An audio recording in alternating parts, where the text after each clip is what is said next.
ఈ రోజు మహాభారతంలోని 9వ అధ్యాయం. విచిత్రవీరుడు పెళ్లికి ముందే శాంతను మహారాజ్ చనిపోతారు. పెళ్లి అయిన కొన్ని రోజులకే విచిత్రవీరుడు కూడా చనిపోతారు. శాంతను మహారాజ్ రెండో భార్య అయిన సత్యవతి భీష్ముడిని రాజు అవ్వు అని అడుగుతుంది. కానీ దానికి ఆయన ఒప్పుకోరు. సత్యవతి ఇలాగంటది, మా నాన్నే కదా చెప్పింది నువ్వు రాజు అవ్వకూడదని, కానీ ఇప్పుడు నేను చెప్తున్నాను, దయచేసి రాజు అవ్వు నువ్వు అని ఎంత అడిగినా కూడా భీష్ముడు ఒప్పుకోరు దానికి. అప్పుడు సత్యవతికి నియోగ ఆలోచన వస్తది. భీష్ముడు దానికి అంగీకరించారు. అప్పుడు భీష్ముడు సోదరుడైన వ్యాసుడు సరే అంటారు. వ్యాసుడిని చూసి భయంతో అంబిక కళ్ళు మూసుకుంటది. అప్పుడు ధృతరాష్ట్రుడు పుడతారు కళ్ళు లేకుండా. సత్యవతి కళ్ళు లేని వాళ్ళు రాజు ఎలా అవుతారని అంబాలికని అడుగుతది.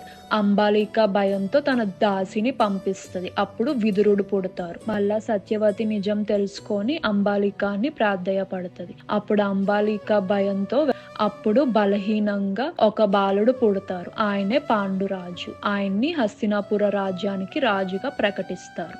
అలా పాండురాజుకి కుంతీదేవితో పెళ్ళి అవుతుంది. దాని తర్వాత పాండురాజుకి రెండో పెళ్లి చేస్తారు భీష్ముడు మదిరితో. ఇది వరకు కాలంలో రాజులు 2 పెళ్లిలు 3 పెళ్లిలు చేసుకునేవాళ్ళు సంతానం కోసం. ఒక రోజు పాండురాజు అడవికి వేటకి వెళ్తారు. ఆ అడవిలో ఒక సాధువు ఆయన భార్య జింక వేషంలో తిరుగుతూ ఉంటారు. పాండురాజు మగ జింకకి బాణం వేస్తారు. అది చనిపోతుంది. అప్పుడు చనిపోయిన ఆ ఋషి పాండురాజుకి శాపం ఇస్తారు. ఎప్పుడైతే నువ్వు ఒక స్త్రీతో కలుస్తావో అప్పుడు నువ్వు చనిపోతావు అనేసి. పాండురాజుకి దానికి గుండె విరిగిపోతుంది. ఏంటి ఇంత పెద్ద శాపమా అనేసి. ఇంకా పాండురాజు ఏం చేయాలో తెలియక ఆయన భార్యలతో అడవికి వెళ్ళిపోతాడు, రాజ్యాన్ని భీష్ముడికి విదురుడికి వదిలేసి. అప్పుడు కుంతీదేవి పాండురాజుకి చెప్తుంది దుర్వాస మహర్షి ఆవిడికి ఇచ్చిన మంత్రం గురించి. ఇంకా కుంతీదేవి యముణ్ణి ప్రార్థిస్తుంది. అప్పుడు యుధిష్ఠరుడు పుడతారు, ఎవరైతే ధర్మానికి మారుపేరు. దాని తర్వాత ఇంకో సంవత్సరం తర్వాత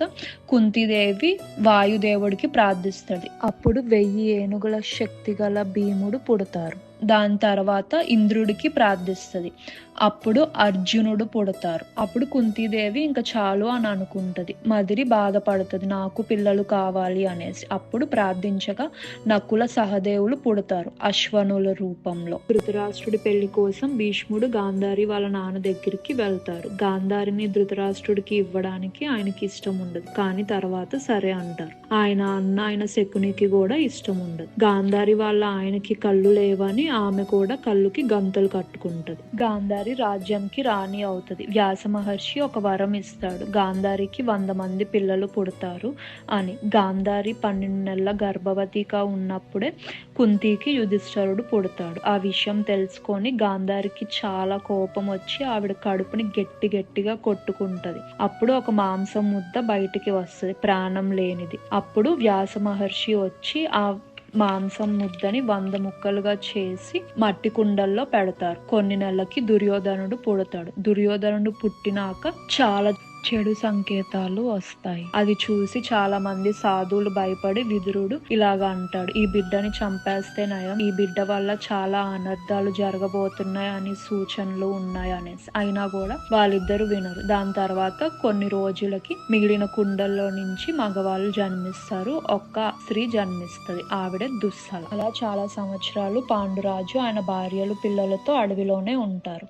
అలా ఒక శీతాకాలం పాండురాజు మదిరి అన్ని బాధల్ని మర్చిపోయి కలుస్తారు. అప్పుడు ఇంకా పాండురాజు చనిపోతారు. మదిరి జరిగిన దానికి నేను కూడా కారణం అనేసి పాండురాజు మంటల్లోనే వెళ్లి ఆవిడ కూడా చనిపోతుంది. ఈ విషయం తెలుసుకున్న సాధువులు కుంతీదేవిని పాండవుల్ని హస్తినాపురంలో భీష్ముడి దగ్గర దిగపెడతారు. పాండురాజు మరణం తెలిసినాక హస్తినాపుర రాజ్యం అంతా చాలా బాధపడుతుంది. విదుర, భీష్మ, వ్యాస, ధృతరాష్ట్ర మిగతా వాళ్ళందరూ చేయాల్సిన కార్యక్రమాలన్నీ పూర్తి చేస్తారు. వ్యాస మహర్షి సత్యవతిని కలుస్తారు. రాబోయే రోజుల్లో కురువంశం చీకటికి వెళ్ళిపోతుంది, ఇంకా రాబోయే కరువుని నువ్వు చూడలేవు, నువ్వు అడవికి వెళ్ళి తపస్సు చేసుకో అని చెప్తారు. ఇంకా సత్యవతి, అంబిక, అంబాలిక వెళ్ళిపోతారు. ఎవరు రాజు అవ్వాలని మొదలయ్యే యుద్ధమే మహాభారతం.